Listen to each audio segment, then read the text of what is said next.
ایک شاعر نے بہت ہی خوبصورت ایک شعر کہا ہے، بہت ہی اعلیٰ، مجھے وہ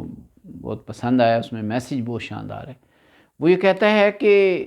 یہ تردد، یہ فکر اہل و عیال، تم تو پروردگار بن بیٹھے۔ یعنی انسان بعض اوقات اپنے اہل و عیال کی فکر میں، اپنی اولاد کی فکر میں، اپنے گھر کی فکر میں اور اس زندگی کے ان سارے معاملات میں ایک جائز اور متوازن حد سے آگے گزر جاتا ہے۔ وہ مطلب ہمہ وقت اسی میں گم ہو جاتا ہے، اور وہ اپنی رب سے اپنے تعلق میں بھی اس کے کمزوری آ جاتی ہے، اس کی اپنی عبادات، اس کے اپنے معاملات، اس کے اپنے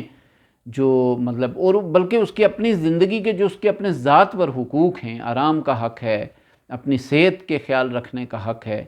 اور یہ ساری چیزیں بھی وہ بھلا بیٹھتا ہے۔ اور وہ یہ سمجھتا ہے کہ شاید میں اپنی فیملی، اپنے گھرانے، اپنی اولاد کا یعنی مکمل طور پہ ذمہ دار ہوں،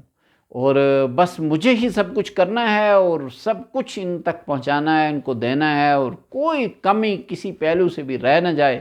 اور پھر بھی فکر مند رہتا ہے کہ یہ رہ گیا، وہ رہ گیا، اور زندگی اس کی اسی طرح گزر جاتی ہے۔ تو ہمیں یہ دیکھنا چاہیے کہ درست ہے، یہاں انسان کے لیے بیوی کے حقوق بھی ہیں، بچوں کے حقوق بھی ہیں، اپنے اہل و عیال کے حقوق ہیں، لیکن وہ انسانی حد تک ہی کچھ کر سکتا ہے، ورنہ اصل پالن ہار تو وہ رب ہے، اصل پروردگار تو وہ اللہ کی ذات ہے، جو آپ کی ساری یعنی آپ کو بھی اور آپ کی فیملی کو بھی پالتا ہے اور ان کی حفاظت کرتا ہے۔ اسی طرح کے معاملات میں نے دیکھا ہے کہ لوگ بعض اوقات اولاد کو ادھر چلے گئے، ادھر چلے گئے، اتنی دیر ہو گئی، اتنی دیر ہو گئی، انتہائی فکر مند، یہ حادثہ ہو جائے گا، وہ حادثہ ہو جائے گا، یہ چیز پرووائڈ کر سکا ہوں تو اس کے چکر میں پڑا ہوا ہوں، یہ کر چکا ہوں تو اس کے چکر میں پڑا ہوں۔ زندگی کا ایک لمحہ بھی نہ خود آرام کیا، نہ سکون کیا، نہ ہی اس سٹریس اور ٹینشن سے اپنے آپ کو آزاد ہونے دیا جو اس کے نتیجے میں ہوتی ہے۔ تو یہ شاعر نے بڑی خوبصورت بات کی ہے